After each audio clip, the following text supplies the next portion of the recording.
Hi, today we're gonna unbox and review DJI Osmo Mobile 3, gimbal for mobile phones. There is also a combo pack in which you will get a case and a tripod, but I don't need them, so I got a regular one. Here we have USB Type-C, a manual, this is a wrist strap, anti-slip pads, and here we have a pouch. Now let's take a look at the gimbal. Let me just remove this.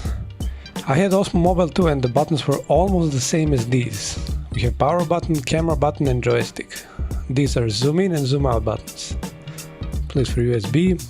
Main reason that I bought new one is because of his size. Now I can put gimbal in my pocket, and for Osmo Mobile 2 I always had to carry backpack for him. This is also one new thing. We have a button on the back now, which has 3 commands. I will show you when I turn him on. Let's go. This is his limit for going up. When you press it one time, it will lock the view. When you double press the button on the back, it will return to the starting position. When you press it 3 times, it will switch between portrait and landscape.